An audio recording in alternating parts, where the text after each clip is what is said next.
Bunny. All right, so I am about to start reading Bunny by MOna Awad. I think that's how you say it. Awad. And so I'm excited about this book. I've heard really good things about it, and I know it's a horror, which I've more recently started to get into. And honestly, I'm just excited. Pretty much the vibes of this. So from my understanding, Bunny follows along our main character, who is a writer, which I personally love reading about writers because I am a writer. And she ends up getting this scholarship, and while she's in this school, there's like this group of girls, the Bunnies, which kind of reminds me of the Plastics, that she kind of gets involved with, and this book follows like her slow descent into madness. So like, I don't know what these bunnies are doing, but maybe they're like a cult or something, I don't know, but it's just literally a book of this woman fallen into madness and like the lines being blurred. And I think that it's going to be such a fast-paced read that I'm going to be like, oh, I think it's going to be very similar to Dearest, which is one of those books that I just really loved because of how fast-paced it was, unreliable narrator, descent into madness, like you don't know what's real, what's fake, what's kind of going on kind of stuff. So that's what I'm expecting from this book. And if you are a fan of that kind of stuff, these types of books, go ahead and subscribe. Otherwise, the bunny will be very sad. So yeah, without further ado, let's crack this book right open and get to reading, figure out what it's all about, and see if it meets my expectations. I'm going crazy, I don't know what I should do. I keep dipping, but you stick to me like glue.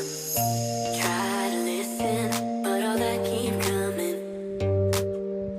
Try to listen, but all that keep coming. How do we fix the time lost? Do I let go? So I just finished part 1 of Bunny, and here are my thoughts so far. This book is a wild ride. I literally have no idea what is going on because we have such an unreliable narrator. And so right now the vibes that I'm getting from this book is similar to if Yellowface and Julie Chan is Dead were like merged together, because you're getting that kind of like cult vibe, but then you're getting like that potentially magical realism vibe, and then you have this unreliable narrator who you don't really like, but like kind of curious about like what's going on, and like really just, is this actually happening, or is she just losing her mind? Is she on some type of drug? Like, you don't really know, which is very fun. The writing in this book is very different too. It's very, I guess, harsh and gritty while also being poetic at times as well. And I don't think I've ever read anything in this type of writing style. So yeah, it's very interesting and it grips you. So pretty much where I'm at, like so much has already happened. This is just part 1. There's 3 parts in this book. And without giving you any spoilers, we're following our main character, Samantha, and she is in this like prestigious writing school, and there's this group of these girls called the Bunnies who don't seem like the brightest people in the world, and they all kind of like, they finish each other's sentences, they kind of move together, like it's kind of creepy. It's really creepy actually. And Samantha's always felt like an outsider, so she's pretty much very jealous of these girls and hates them because, I mean, they're kind of ditzy, but also like she just really wants to be in a group like that. She wants to be loved. She wants to be heard. She wants to be seen. And so I think that that's kind of what draws her to these bunnies, who she claims she hates, but she's always watching them and listening to them and trying to talk to them, but can never seem to get through.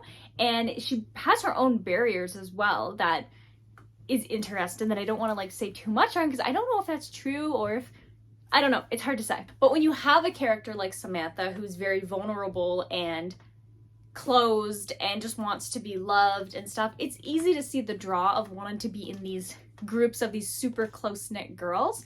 But these close-knit girls are they have some culty vibes going on, so yeah, we'll see where it goes. Like, I literally was like, wait, what just happened at the prom scene? I'm still shook.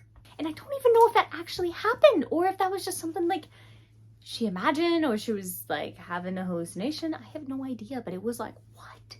So yeah, I literally have no idea what to expect as I continue to read this book, but it is a very wild ride. So it's also weird, it's also funny because this book can be really funny at times, which is funny considering that it's like a darker kind of story, so it's like a horror comedy in a way.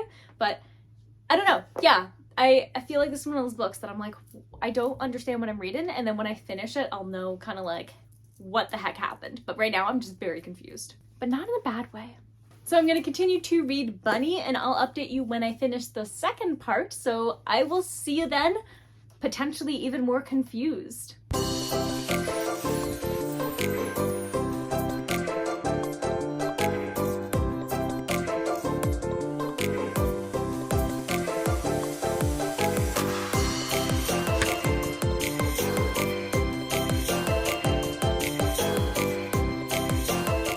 So I just finished part 2 of Bunny, and I think I'm even more confused than I was in part 1, but like in a good way. The twists, the turns, the blurred lines of reality and who knows what else is happening is so gripping.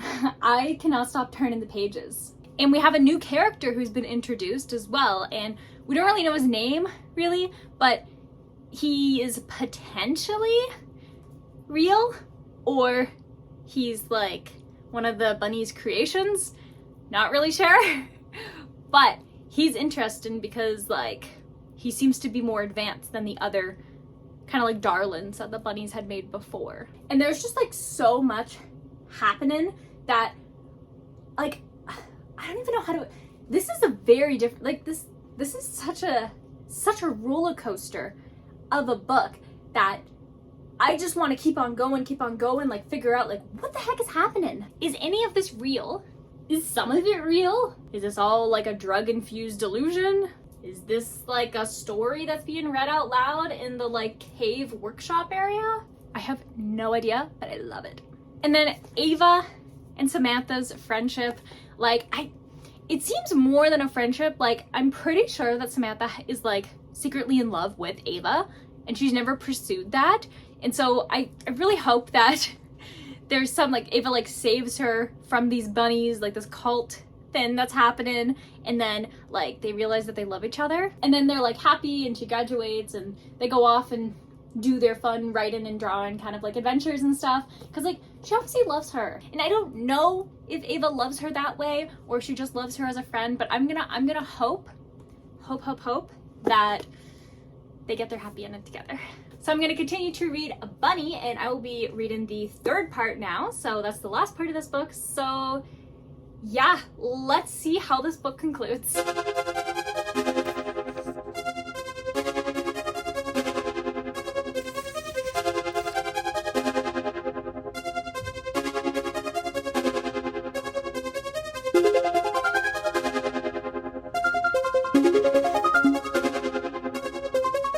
This was a wild ride. Wow. So I feel like there's so many ways you can interpret this book, and I think that makes it such a great kind of book club book. The entire time I had no idea what was going on in this entire book, like, and even at the end it's still up for interpretation about like what actually happened, but I have my own kind of theories, which I think would probably be the most common about like the imagination of the main character. The way that you feel like you're losing your mind reading this book is absolutely fabulous. I think that the author has done such a good job in making you have no idea what is happening, and every single little thing that happens is like, oh, like there's this scene where they're eating 4 bunnies, and it's like they're eating 4 bunnies, and there's also the 4 bunny people. So it's like there's like stuff like that happens that kind of makes you think like, oh, is this intentional? Like, what is the deeper meaning behind this? And I think that this is the type of book that you can dissect for like years and still have more to like think about and pull out from this book. And like it was just so good. It was so good. Like I'm speechless. And it does feel like that loop has been almost fully closed, because when you get those final kinds of scenes, you're like, oh, okay, I think I understand what's going on. But then like that last scene with like the eyes not changing color and stuff, and it's like, is that real? Is that not real? Like, how much of this is real? How much of it is not? Like, is this drugs? Like, what is this kind of stuff going on? So it still leaves you guessing even at the end, and it just takes you in for such a wild ride, and it's just so good. This is going to be one of those books that I'm going to think about a lot, I think. And I think my thoughts are still very scrambled from finishing this book. I started this book last night, that was not that long ago. So that tells you something about just how captivating and gripping this book is. And like all of the themes within it, and the focus on loneliness, and like dark thoughts and imagination, and like culty vibes and kind of stuff, and like friendship and trying to help people, but you don't really know how to help them, and like, you know, that kind of stuff. And it's so hard because this is a non-spoiler video, so I cannot give you spoilers. It's just this book really puts you in for a loop, and yeah, you just gotta read it pretty much. Today we are going to be awarding Bunny a total of 4.5 stars. Such a clever book. Such a dark book with interesting themes that leave you guessing literally throughout the entire book. And some of the stuff that happens is shocking. And like you see it being foreshadowed, but you don't understand it. And like the room for interpretation, and like the darlings and having to kill your darlings, and like the meaning, like you could see hidden meanings behind that. And like the jealousy on both sides, I think, is another compelling kind of interesting part, because it's like you're so creative, but like people will envy your creativity. And then also just like it gets funny at times too, and it's also just kind of is a nod to some of the really wacky kind of things that happen in art schools. Like if you know, you know, right? Like sometimes it's just outrageous and you can't believe that these people are being serious, you know? And this book does talk about this, that for such a small book, it covers a lot, and it's such a good ride. Wow. This is how I felt when I read The Haunting of Hill House. Just like forever, like, wow. Definitely add that to your list because it is good. So the next book that I'm gonna be reading is Annie Bought, which happens to just be another pink book that my friend also gifted me for my birthday. So I'm just happen to be going through all those books now, I guess, because the vibes are ready. So yeah, this is what I'll be reading next. And so if you're interested in watching me read Annie Bought, and you also were just like blown away by Bunny, go ahead and subscribe if you haven't already. And with that, I'm going to wish you warm wishes and fish kisses, and I'll see you in the next video. Bye!